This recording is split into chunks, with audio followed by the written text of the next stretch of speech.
Ертеде мақтағыз үй жинап жүріп, мүйіз тауып алады. Мүйізді мысығыма берейін деп, мысығым, мұнда келе ғой.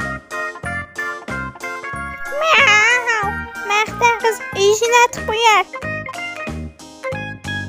Енді келмесе өзім жеп қоям. 1-2 сағат өткен соң мысық келеді. Не болды, мен өзім жеп қойдым.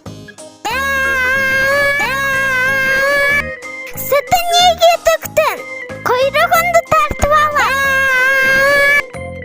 Бесім, онда сүт алып кел.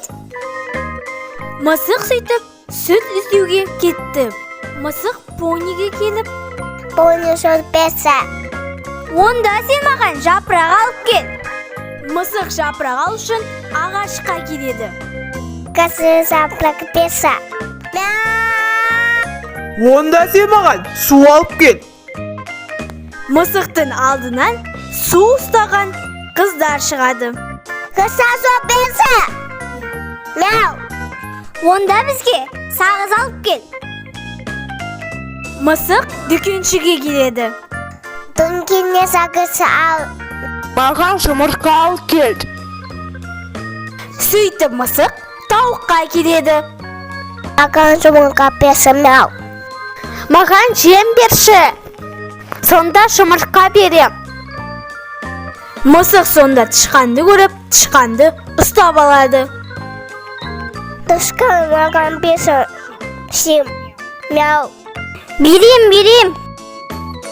Мысық тауыққа келіп, жем берді. Ал тауық жұмыртқа берді. Мысық сатушыға келеді. Сатушыға жұмыртқа береді.